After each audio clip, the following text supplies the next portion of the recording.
দেওয়ানি মামলা দায়েরের ফলে বাদী যে প্রতিকারটা প্রার্থনা করে এবং যে আইনের মাধ্যমে আদালত ডিগ্রি প্রদান করে এই প্রতিকার মঞ্জুর করে তাকে সুনির্দিষ্ট প্রতিকার আইন বলে। সুনির্দিষ্ট প্রতিকার আইনের বিধান অনুসারে নির্দিষ্ট প্রতিকারগুলো কি কি, সেগুলো হচ্ছে চুক্তি রদ বা বাতিল, সুনির্দিষ্ট স্থাবর সম্পত্তি পুনরুদ্ধার, চুক্তি সুনির্দিষ্ট কার্য সম্পাদন, দখলচ্যুত ব্যক্তি কর্তৃক সম্পত্তির দখল পুনরুদ্ধার, দলিল সংশোধন, রিসিভার নিয়োগ, দলিল বিলোপ এবং বাতিল, ঘোষণামূলক ডিক্রি এবং নিষেধাজ্ঞা। তো সুনির্দিষ্ট প্রতিকার আইন এর প্রকাশকালটা হচ্ছে 7 ফেব্রুয়ারি 1877। 7 ফেব্রুয়ারি 1877 সালে এটা সুনির্দিষ্ট প্রতিকার আইন প্রকাশ করা হয়। আর প্রথম কার্যকর হচ্ছে 1 মে 1877। 1 মে 1877 হচ্ছে কার্যকর করা হয়। 1877 সালের 1 নং আইন হচ্ছে সুনির্দিষ্ট প্রতিকার আইন এবং সর্বশেষ সংশোধন করা হয়েছে 2004 সালে 27 নং আইন দ্বারা। এটা হচ্ছে 1 মে 2004 সাল। আর 27 নং আইন দ্বারা সংশোধন করা হয়েছে সর্বশেষ। আর সর্বশেষ যেটা সংশোধন করা হয়েছে 2004 সালের 1 মে 27 নং আইন দ্বারা, সেটা হচ্ছে কার্যকর করা হয়েছে 1 জুলাই 2005 সালে। মেতে সংশোধন হয়েছে 2004-এ, আর 1 জুলাই 2005-এ সেটা আবার কার্যকর করা হয়েছে।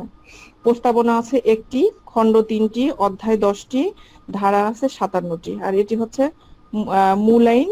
আর এর ক্ষেত্র হচ্ছে স্থাবর অস্থাবর পদবি। ঠিক আছে। উৎপত্তি হয়েছে সুনির্দিষ্ট প্রতিকার আইনের উৎপত্তি হয়েছে ইকুইটি আইন থেকে। ইকুইটি আইন থেকে প্রথম খণ্ডে ধারা আছে 1 থেকে 7 ধারা। ঠিক আছে। প্রথম খণ্ডে 1 থেকে 7 ধারা, দ্বিতীয় খণ্ডে আছে 8 থেকে 51, আর 1 থেকে 8 অষ্টম অধ্যায়টা হচ্ছে বাতিল। আর তৃতীয় খণ্ডে হচ্ছে 52 থেকে 57 ধারা। আর তৃতীয় অধ্যায় নবম এবং দশম। এই আর সুনির্দিষ্ট প্রতিকার বাদী তার মামলার আর্জিতে যে প্রতিকার প্রার্থনা করে, বাদী তো যে প্রতিকারগুলো দাবি করে বা প্রার্থনা করে সেগুলোই আর্জিতে উল্লেখ থাকে। আর্জির মাধ্যমে যে প্রতিকারগুলো প্রার্থনা করে আদালতে এবং আদালত তাকে সেই প্রতিকারগুলো প্রদান করে, সেটাই হচ্ছে সুনির্দিষ্ট প্রতিকার আইন। বাদী তার আর্জির মাধ্যমে যে প্রতিকার প্রার্থনা করে এবং আদালত তাকে সেই প্রতিকারগুলো প্রদান করে, তাকে সুনির্দিষ্ট প্রতিকার আইন বলে। সুনির্দিষ্ট প্রতিকার আইন বলা হয় একাধিক প্রতিকারের মধ্যে একটি প্রতিকারকে সুনির্দিষ্টভাবে নির্বাচনপূর্বক অনুপ্রবর্তন করাকে বলা যেতে পারে সুনির্দিষ্ট প্রতিকার। মানে একাধিক হচ্ছে প্রতিকারের মধ্যে কোনো একটি বিষয়কে সুনির্দিষ্টভাবে নির্দিষ্ট করে যে প্রতিকার দেওয়া হয় সেটাই হচ্ছে সুনির্দিষ্ট প্রতিকার আইন। আর সুনির্দিষ্ট প্রতিকার তামাদি আইনে 2 ধরনের সুনির্দিষ্ট প্রতিকার আছে, যেমন আইনগত প্রতিকার লিগ্যাল রিলিফ এবং ন্যায়পর প্রতিকার ইকুইটেবল রিলিফ। সাধারণ আইন আদালত কর্তৃক মঞ্জুরকৃত প্রতিকারকে বলা হয় আইনানুগ প্রতিকার। মানে সাধারণ আইন আদালত কর্তৃক, মানে সাধারণ আইন আদালত যেটা প্রতিকার মঞ্জুর করে সেটাকে বলা হয় আইনানুগ প্রতিকার, এবং ন্যায়পর আদালত হতে যে প্রতিকার দেওয়া হয় সেটাকে বলা হয় ন্যায়পর প্রতিকার। এই হচ্ছে তামাদি আইন অনুসারে সুনির্দিষ্ট প্রতিকারে 2 ধরনের প্রতিকার দিয়ে থাকে। বাধ্যতামূলক আইনের প্রয়োগযোগ্য প্রত্যেকটি দায়িত্বকে বোঝাবে। আর ট্রাস্ট হচ্ছে জিম্মা সুস্পষ্টভাবে ইঙ্গিতের মাধ্যমে বা গঠনমূলক বিশ্বাসপূর্বক ন্যস্ত মালিকানাকে বোঝাবে, এবং জিম্মাদার বা ট্রাস্টি সুস্পষ্টভাবে ইঙ্গিতের মাধ্যমে বা গঠনমূলকভাবে বিশ্বাসপূর্বক থাকে, তাকে মালিকানা ন্যস্ত করাকে বোঝায়। আর ধারা 4 হচ্ছে সংরক্ষণ রক্ষামূলক ব্যতিক্রম অর্থাৎ সেভিংস। ধারা 4 সেভিংস সুনির্দিষ্ট প্রতিকার আইনটা হচ্ছে যেখানে প্রয়োগ করা হবে না সেটাকে বলা হচ্ছে সংরক্ষণ বা সেভিংস। এখানে হচ্ছে চুক্তি নয় এমন অঙ্গীকারের ব্যাপারে সুনির্দিষ্ট প্রতিকার প্রয়োগ হবে না। ঠিক আছে। চুক্তি নয়, সুনির্দিষ্ট প্রতিকার পেতে হলে চুক্তি হতে হবে। চুক্তি না থাকলে সেটা ওখানে হচ্ছে প্রতিকার পাওয়া যাবে না, এটা হচ্ছে সংরক্ষিত থাকবে। আর হচ্ছে দ্বিতীয় হচ্ছে কোনো ব্যক্তিকে কোনো প্রতিকারের অধিকার থেকে বঞ্চিত করা শুধুমাত্র সুনির্দিষ্ট কার্য সম্পাদন ব্যতীত যা সে কোনো চুক্তির অধীনে পেতে পারত। আর দলিল সমূহের উপর রেজিস্ট্রেশন আইন 1908 সালের প্রয়োগকে প্রভাবিত করার উদ্দেশ্যে এগুলো হচ্ছে সংরক্ষণ করা হয়েছে, অর্থাৎ সেভিংস 4 ধারা অনুসারে। ধারা 5-এ বলা হচ্ছে সুনির্দিষ্ট প্রতিকার যেভাবে প্রদান করা হয়, স্পেসিফিক রিলিফ হাউ গিভেন। সুনির্দিষ্ট প্রতিকার যেভাবে প্রদান করা হয় সেটা বলা আছে 5 ধারাতে। 5 ধারার সাথে 5 প্রকার। ধারা 5 প্রতিকারও 5টি। 5 ধারা প্রতিকার 5টি। সুনির্দিষ্ট স্থাবর সম্পত্তির দখল গ্রহণ এবং অর্পণের মাধ্যমে। সুনির্দিষ্ট স্থাবর সম্পত্তির দখল গ্রহণ এবং অর্পণের মাধ্যমে, এটা হচ্ছে 8 থেকে 11 ধারায় বলা আছে। সুনির্দিষ্ট চুক্তির সুনির্দিষ্ট কার্য সম্পাদনের মাধ্যমে, এখানে হচ্ছে 12 থেকে 30 এবং 55 ধারা। সুনির্দিষ্ট চুক্তির সুনির্দিষ্ট কার্য সম্পাদনের মাধ্যমে 12 থেকে 30 এবং 55 ধারা, এবং নিরোধক প্রতিকারের মাধ্যমে 6, 52 থেকে 54 ধারা এবং 57 ধারা, এটা নিরোধক প্রতিকারের মাধ্যমে। আর 4 হচ্ছে পক্ষসমূহের অধিকার নির্ণয় ও ঘোষণামূলক ডিক্রির মাধ্যমে, এটা হচ্ছে 31 থেকে 43 ধারায়, এবং রিসিভার নিয়োগ হচ্ছে 44 ধারায়। ঠিক আছে, এই 5 ভাবে সুনির্দিষ্ট প্রতিকার দেওয়া হয়ে থাকে। এই পাঁচ প্রকার প্রতিকারের মধ্যে 4টি হচ্ছে আদেশমূলক, 1টি নিষেধমূলক। 5 ধারায় 5 ভাবে প্রতিকার দেওয়া যায়। সেই 5 প্রকারের মধ্যে 4টা হচ্ছে আদেশমূলক, 1টা হচ্ছে নিষেধমূলক। নিষেধমূলক হচ্ছে কোনটা? এই যে 3 নাম্বারটা, ঠিক আছে, নিরোধক প্রতিকার যেটা 6 ধারা এবং 52 থেকে 54 এবং 57 ধারা, এটা হচ্ছে নিষেধমূলক প্রতিকার। আর বাকি যেগুলোর কথা বললাম, ক খ গ, ক খ ঘ ইঙ, এটা হচ্ছে আদেশমূলক বা আদেশাত্মকমূলক, ঠিক আছে। আর গটা হচ্ছে নিরোধক বা নিষেধমূলক। আর ধারা 6 নিরোধক প্রতিকার বা নিবারণমূলক প্রতিকার বা প্রতিরোধমূলক প্রতিকার বা প্রিভেন্টিভ রিলিফ। 6 ধারা হচ্ছে নিরোধক প্রতিকার, নিবারণমূলক প্রতিকার, প্রতিরোধমূলক প্রতিকার বা প্রিভেন্টিভ রিলিফ। যে নামেই ডাকি না কেন, প্রতিরোধমূলক প্রতিকারও বলতে পারে, নিবারণমূলক প্রতিকার বলতে পারে, প্রতিরোধমূলক প্রতিকার বলতে পারে, প্রিভেন্টিভ রিলিফ বলতে পারে, সবগুলো বিষয়ই কিন্তু একই। এখানে হচ্ছে 6 ধারাতে বলছে যা করতে নিষেধ করে, ঠিক আছে, আইন মানে আদালত যেটা করতে নিষেধ করে সেই প্রতিকার মঞ্জুর করাই হলো নিরোধক প্রতিকার। এটা নিরোধক প্রতিকারটা আমি বলেছি যে 5 ধারার 5-এর গতে যেটা যা করার ব্যাপারে বাধ্যবাধকতা আছে সেই কাজ করা থেকে বিরত রাখা, এটাই হলো নিষেধমূলক প্রতিকার। মানে যে কাজ করতে নিষেধ করা আছে সেটাই না করা, সেই কাজ থেকে বিরত রাখাটাই হচ্ছে নিরোধক প্রতিকার বা নিষেধাজ্ঞার মাধ্যমে সেটা কার্যকর করা হয়। 52, 53, 54, 57 ধারাতে এটা নিষেধ করা আছে। সেটাই আবার 6 ধারাতে বলছে 5-এর গ ধারায় আদালত যে বিষয় নিষেধ করে সেই বিষয়ে প্রতিকার দেওয়াটাই হলো নিরোধক প্রতিকার। আর এর অধীনে মঞ্জুরকৃত প্রতিকার গুলোই নিরোধক প্রতিকার। এই যে 52, 53, 54, 57 ধারা এটা বলা আছে। নিষেধ করার কথা বলা আছে এটা এই ধারাগুলোতে, অর্থাৎ কোনো ব্যক্তি এমন কোনো কাজ করা থেকে বিরত থাকার আদেশ দেওয়া হয় যা না করার ব্যাপারে তার বাধ্যবাধকতা আছে, এগুলো হচ্ছে নিষেধ করা হয়। আর ধারা 7 হচ্ছে সুনির্দিষ্ট প্রতিকার আইন দণ্ড বা শাস্তি প্রদান করে না, ঠিক আছে। সুনির্দিষ্ট প্রতিকার কি প্রদান করে? সুনির্দিষ্ট প্রতিকার হচ্ছে কোন বিষয়ে প্রতিকার দেয়, এখানে সাজা শাস্তির বিধান নাই, সাজা শাস্তি দেয় না, এটাই সুনির্দিষ্ট প্রতিকার আইনের 7 ধারায় বলছে দণ্ড বা শাস্তি প্রদান করে না সুনির্দিষ্ট প্রতিকার আইন। সুনির্দিষ্ট প্রতিকার আইন প্রতিকার দেয়, ঠিক আছে। এই জন্য 7 ধারাতে বলা হচ্ছে সুনির্দিষ্ট প্রতিকার আইন দণ্ড বা শাস্তি প্রদান করে না। Relief not granted enforce penal law, এই 7 ধারাতে দণ্ড কার্যকর করার কোনো বিধান নাই, অর্থাৎ দণ্ড মঞ্জুর করে না। তবে কি তবে হচ্ছে প্রতিকার দিয়ে থাকে।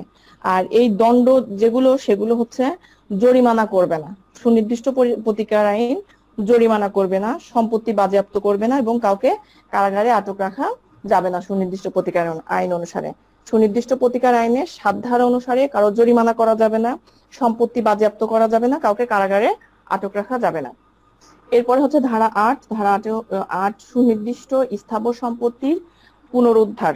সুনির্দিষ্ট স্থাবর সম্পত্তির পুনরুদ্ধার হচ্ছে 8 ধারা। Recovery of specific immovable property. 8 ধারার সংক্ষেপ হচ্ছে খাস দখল, প্রত্যক্ষ দখল, প্রকৃত নিয়ন্ত্রণ, ঠিক আছে। 8 ধারায় মামলায় বাদীকে অবশ্যই মামলার অধিকারী অর্থাৎ শর্তের অধিকারী হতে হবে। 8 ধারায় মামলায় অবশ্যই যে ব্যক্তি 8 ধারা 8 ধারা সম্পত্তি দখলের অধিকারী ব্যক্তি তাকে অবশ্যই সত্ত্বের মালিক হতে হবে, সত্ত্বের অধিকারী হতে হবে, এবং বেদখল হলে তা পুনরুদ্ধারের জন্য এই ধারা 8 ধারায় মামলা করতে হবে। সত্ত্ব সহ দখল পুনরুদ্ধারের মামলা করতে চাইলে 8 ধারার সাথে 42 ধারাকে সংযুক্ত করতে হবে, ঠিক আছে। 8 ধারার প্রতিকার সরাসরি 8 ধারায় মামলা করা যায় না। 8 ধারা মামলা করতে হলে 8 ধারার সাথে 42 ধারা সংযুক্ত করে সত্ত্ব সাব্যস্ত খাস দখলের মামলা করতে হবে। এটা হচ্ছে বাদীকে প্রমাণ করতে হবে, সত্ত্ব সাব্যস্ত খাস দখলের মামলা, ঠিক আছে। 42 হচ্ছে ঘোষণা, আর 8 হচ্ছে শর্ত সহ মালিকানা থাকতে হবে, এটা প্রমাণ করতে হবে।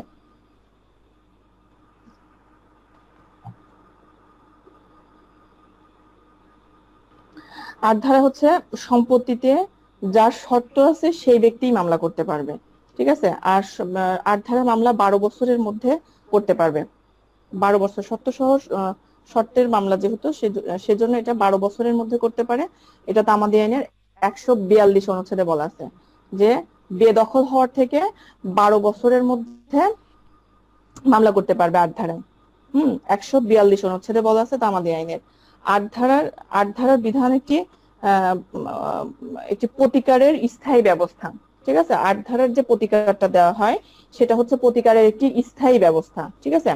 8 ধারার কোর্ট ফি হচ্ছে মূল্য আনুপাতিক, সম্পত্তির মূল্যের উপরে 2% এবং সর্বোচ্চ হচ্ছে 40,000 টাকা। মামলার কোর্ট ফি মূল্য আনুপাতিক বা অ্যাড ভ্যালোরাম, আর সম্পত্তির মূল্যের উপরে 2% বা সর্বোচ্চ 40,000 টাকা। 8 ধারার সাথে 42 ধারা যোগ করতে হবে ঘোষণা, কারণ হচ্ছে 8 ধারা মামলা শুধু 8 ধারায় করা যায় না, 42 ধারা সংযুক্ত করে মামলা করতে হয়। আর 8 ধারার মামলা সরকারের বিরুদ্ধেও করা যায়। 8 ধারা মামলায় আপিল, রিভিশন সবকিছুই করা যাবে। সম্পত্তির মালিকানা, ঠিক আছে, সাক্ষ্য আইনের যে 110 ধারা সম্পত্তির মালিকানা, সেটা 8 ধারাতে প্রমাণ করতে হবে যে বাদীর সম্পত্তিতে মালিকানা আছে, ঠিক আছে। সাক্ষ্য আইনের 110 ধারা অনুসারে সম্পত্তিতে ওই ব্যক্তির মালিকানা আছে, সেটা 8 ধারাতে প্রমাণ করতে হবে। অর্থাৎ যিনি দাবি করবে সে তার মালিকানা বা সত্ত্ব, এটা প্রমাণ করতে হবে। আর এই 8 ধারার 12 বছরের মধ্যে মামলা করতে হবে। এই 12 বছরের মধ্যে একদিন হলেও ওই ব্যক্তির দখলে থাকতে হবে, এটা প্রমাণ করতে হবে। 8 ধারায় সুনির্দিষ্ট স্থাবর সম্পত্তির সত্ত্ব সাব্যস্ত খাস দখলের মামলা পুনরুদ্ধার করা যায়, এবং 8 ধারার বিধান পুনরুদ্ধার করতে হলে প্রথম অনুচ্ছেদে মামলা করতে হবে এবং শর্ত প্রমাণ করে মামলা করতে হবে। এই হচ্ছে 8 ধারা। এখানে হচ্ছে কোর্ট ফি 2 রকমের আছে, ঠিক আছে। মূল্যানুপাতিক কোর্ট ফি এবং ফিক্সড, ঠিক আছে। ফিক্সড হচ্ছে যে মূল্যানুপাতের উপরে 2% এবং অ্যাড ভ্যালোরাম কোর্ট ফি, এবং সর্বোচ্চ 40,000 টাকা। ধারা 9 হচ্ছে স্থাবর সম্পত্তির দখলচ্যুত ব্যক্তি কর্তৃক মামলা, suit by person disposed of immovable property। 8 ধারাতে যেমন শর্তটা গুরুত্বপূর্ণ, আর 9 ধারাতে শর্ত থাকার দরকার নাই। এখানে দখল বা বেদখল, অর্থাৎ দখল ছিল, দখল থেকে বেদখল করা হয়েছে, অর্থাৎ দখলচ্যুত করা হয়েছে কিনা সেটাই হচ্ছে বিচার্য বিষয় 9 ধারায়। 9 ধারায় জোরপূর্বক বা বেআইনি ভাবে কোনো ব্যক্তিকে তার হচ্ছে তার সম্পত্তি থেকে বেদখল বা উচ্ছেদ করা হয়েছে কিনা, এটাই হচ্ছে 9 ধারার বিচার্য বিষয়। 9 ধারায় মামলা করতে হলে বাদীকে প্রমাণ করতে হবে যে তার দখলে ছিল এবং বেআইনি ভাবে তাকে দখলচ্যুত করা হয়েছে, ঠিক আছে। এটাই প্রমাণ করতে হবে, বেআইনি ভাবে দখলচ্যুত করা হয়েছে বা সম্মতি ব্যতীত দখলচ্যুত করা হয়েছে, এবং 6 মাসের মধ্যে বেদখল করা হয়েছে। 6 মাসের মধ্যে বেদখল করা হয়েছে, বেদখল হওয়ার 6 মাসের মধ্যে মামলা করতে হবে। 9 ধারা মামলা করতে হবে 6 মাসের মধ্যে, বেদখল হওয়ার 6 মাসের মধ্যে মামলা করতে হবে, এটা তামাদি আইনে 3 অনুচ্ছেদে বলা আছে। 9 ধারার মামলা সরকারের বিরুদ্ধে করা যায় না। আর 9 ধারার 8 ধারা যেমন অ্যাড ভ্যালোরাম কোর্ট ফি, আর 9 ধারায় অ্যাড ভ্যালোরাম কোর্ট ফির অর্ধেক।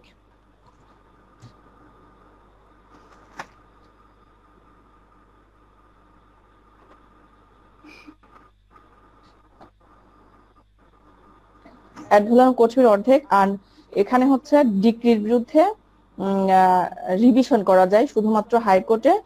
আর 9 ধারার ডিক্রির বিরুদ্ধে আপিল বা রিভিউ করা যায় না, শুধুমাত্র হাইকোর্টে রিভিশন করা যায়। দখল প্রমাণ করতে হবে এবং এর জন্য ডিক্রির জন্য রিভিশন করতে হবে হাইকোর্টে, আপিল বা রিভিউ করা যায় না। এই হচ্ছে 9 ধারা। এরপর হচ্ছে ধারা 10, ধারা অস্থাবর সম্পত্তি। 8 এবং 9 স্থাবর সম্পত্তির বিষয়। আর 10 হচ্ছে অস্থাবর সম্পত্তির দখল পুনরুদ্ধার। অস্থাবর সম্পত্তি দখল পুনরুদ্ধারের কথা বলা আছে 10 ধারাতে। Recovery of specific movable property, এখানে হচ্ছে সুনির্দিষ্ট অস্থাবর সম্পত্তি দখলের অধিকারী ব্যক্তি, হচ্ছে অস্থাবর সম্পত্তি থেকে স্থায়ী বা সাময়িকভাবে যদি দখলের অধিকারী হন। কোন ব্যক্তি অস্থাবর সম্পত্তি সাময়িকভাবে হোক বা হচ্ছে স্থায়ীভাবে যদি দখলের অধিকারী হয়ে থাকেন, তাহলে ওই ব্যক্তি মামলা করতে পারে যদি অস্থাবর সম্পত্তি থেকে তাকে দখলচ্যুত করা হয়। অর্থাৎ অস্থাবর সম্পত্তি বলতে যেটাকে বোঝায়, সে এক স্থান থেকে অন্য স্থানে মুভ করা যায়, বহন করা যায়, এরকম সম্পত্তিকে বলা হয় অস্থাবর সম্পত্তি। এই ধরনের সম্পত্তি থেকে কোনো ব্যক্তিকে অর্থাৎ যিনি জিম্মাদার, যার দখলে থাকে, তাকে স্থায়ীভাবে বা সাময়িকভাবে যদি দখলের অধিকার থেকে বঞ্চিত করা হয়, তাহলে হচ্ছে 10 ধারায় মামলা করতে পারে। 10 ধারা মামলা 3 বছরের মধ্যে করতে হয়। 10 ধারা মামলা 3 বছরের মধ্যে করতে হবে। এবং অস্থায়ী জিনিসপত্র যেমন চুক্তি, দলিল পত্র, এগুলো হচ্ছে অস্থাবর সম্পত্তি। যেমন কেউ যদি কাউকে জীবন মানে তার জীবনকালের জন্য কোনো জমি বা জায়গা সম্পত্তি যদি উইল করে দিয়ে উল্লেখ করে যে পরবর্তী মালিক ক নামের একজন ব্যক্তি, সেক্ষেত্রে উইল দাতা মারা যাওয়ার পর যদি কেউ উক্ত ব্যক্তির হেফাজতে থাকা শর্তের দলিল সমূহ সম্মতি ছাড়াই নিয়ে নেয়, তাহলে উক্ত ব্যক্তি এর বিরুদ্ধে মামলা করতে পারে। ধারা 11 হচ্ছে আশু তাৎক্ষণিক দখলকারী ব্যক্তির বিরুদ্ধে মামলা আর কি, মানে যিনি ওই বিষয়ের মালিক নয় এরূপ ব্যক্তির দায় দায়িত্ব।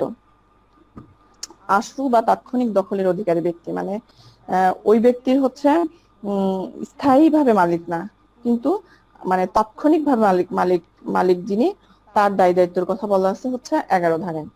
এই ধারায় হচ্ছে অবৈধ দখলকার ব্যক্তিকে উক্ত সম্পত্তি দখলের অধিকারী বলে ওই ব্যক্তির নিকট থেকে হস্তান্তর করে বাধ্য করা যায়। সেক্ষেত্রে হচ্ছে যে ক্ষেত্রে বিবাদী বাদীর এজেন্ট হিসাবে অস্থাবর সম্পত্তির জিম্মায় থাকে, ঠিক আছে। একজন বাদী তার এজেন্ট হিসাবে যদি একজন ব্যক্তি ওই সম্পত্তির জিম্মায় থাকে বা টাকার মাধ্যমে ক্ষতিপূরণের দাবির জন্য পর্যাপ্ত প্রতিকার হয় না, টাকা দিয়ে পর্যাপ্ত প্রতিকার পাওয়া যায় না, এবং বাদীর যে ক্ষতি হবে তার নির্ণয় করা কষ্টসাধ্য, কি পরিমাণ ক্ষতি হবে সেটা নির্ণয় করা যায় না, এবং হচ্ছে বাদী যে ক্ষতি হবে তা নির্ণয় করা কষ্টসাধ্য, নির্ণয় করা যায় না। আর যে ক্ষেত্রে প্রতারণা করে বাদীর সম্পত্তি হস্তান্তর, প্রতারণার মাধ্যমে একজন আরেকজন থেকে সম্পত্তি হস্তান্তর করলে সেই ধরনের সম্পত্তির কথা বলা আছে 11 ধারাতে। যেমন কিছু দুষ্প্রাপ্য জিনিস কোনো মৃত ব্যক্তির কাছ থেকে পাওয়ার অধিকারী, কিন্তু এই জিনিসগুলো অন্য কারো দখলে আছে। এই জিনিসগুলো এমন গুরুত্বপূর্ণ এবং সহজলভ্য যা বাজারের কোনো মূল্য নির্ণয় করা কঠিন। যার দখলে আছে সেই ব্যক্তি নিকট থেকে পাওয়ার অধিকার, এবং এই ধারায় ফেরত পেতে বা অর্পণ করতে বাধ্য করা যাবে। যেমন হচ্ছে মোনালিসার একটা ছবি, সেই ছবিটা তো দুষ্প্রাপ্য একটা জিনিস, ওইটা তো আর টাকার বিনিময়ে পাওয়া যাবে না, ওইটার একটাই কপি। অর্থাৎ ওইটা পেতে হলে ওই ক্ষতিপূরণটা ওইটার মাধ্যমেই হতে হবে, অন্য কোনো কিছুর মাধ্যমে পাওয়া সম্ভব না, ওইটার মাধ্যমে ক্ষতিপূরণ দিতে হবে, সেটাই বলছে এখানে। আর 12 ধারা হচ্ছে চুক্তি বলবৎ করার মামলা বা সুনির্দিষ্ট কার্য সম্পাদন, স্পেসিফিক পারফরমেন্স অফ কন্ট্রাক্ট। 12 ধারা হচ্ছে একটি চুক্তিতে কোনো ব্যক্তি যে কাজ করতে সম্মত হয়েছে, মানে একজন ব্যক্তি যে কাজ করতে